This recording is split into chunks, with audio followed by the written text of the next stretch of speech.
بسم اللہ الرحمن الرحیم۔ سبق آموز تحریر۔ درود شریف پڑھنے کے فضائل۔ حضرت سیدنا ابوالحسن علی شاذلی رحمۃ اللہ علیہ ایک جنگل میں تھے۔ اچانک ان کے سامنے ایک درندہ آ گیا۔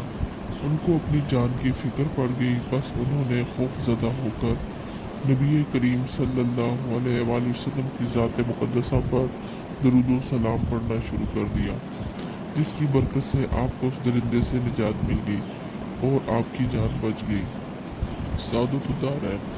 اللہ پاک نے قرآن کریم میں اپنے بندوں کو مختلف کاموں کے احکامات ارشاد فرمائے ہیں، مگر کسی مقام پر بھی یہ نہیں فرمایا کہ ہم اور ہمارے فرشتے بھی یہ کام کرتے ہیں، تم بھی کرو۔ البتہ رسول کریم صلی اللہ علیہ وآلہ وسلم پر درود و سلام بھیجنا ایک ایسا مبارک عمل ہے کہ جس کے بارے میں اللہ پاک نے ارشاد فرمایا۔ ترجمہ کنز الایمان۔ بے شک اللہ اور اس کے فرشتے درود بھیجتے ہیں اس غیب بتانے والے نبی پر، اے ایمان والو ان پر درود اور خوب سلام بھیجو۔ یہ قرآن پاک میں سورۃ الاحزاب میں آیت نمبر 56 ہے۔ درود بھیجنے کا مطلب اللہ پاک کے درود بھیجنے سے مراد رحمت نازل فرمانا ہے، جبکہ فرشتوں اور ہمارے درود بھیجنے کا مطلب دعائے رحمت کرنا ہے۔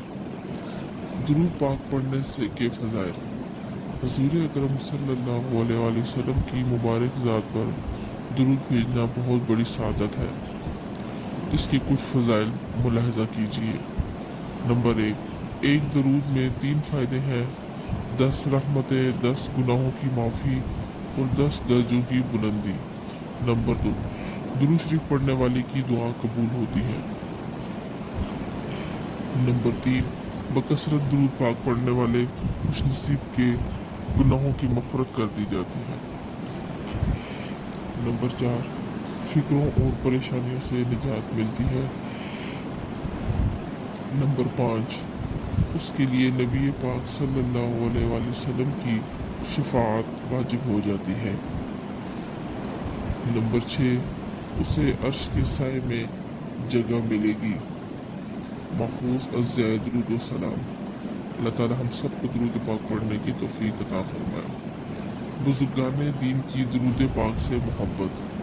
شیخ نور الدین شونی رحمۃ اللہ علیہ روزانہ 10,000 بار اور شیخ احمد زواوی رحمۃ اللہ علیہ روزانہ 40,000 بار درود و سلام پڑھتے تھے۔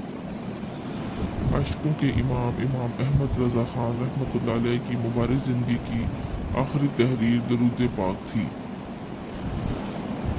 برائے مہربانی اس طرح کی اچھی ویڈیوز کے لیے چینل کو لازمی سبسکرائب کریں۔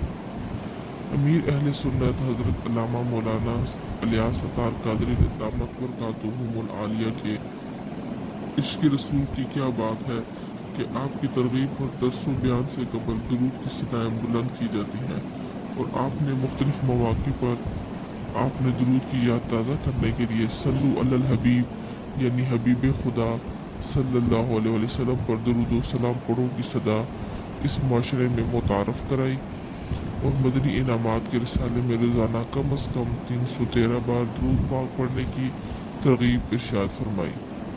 ذکر و درود ہر گھڑی ورد زباں رہے، میری فضول گوئی کی عادت نکال دو، صلو علی الحبیب صلی اللہ علی محمد۔ پلیز چینل کو لازمی سبسکرائب کریں تاکہ اس طرح کی ویڈیوز آپ سے متعارف ہوتی رہیں۔ شکریہ، اللہ حافظ۔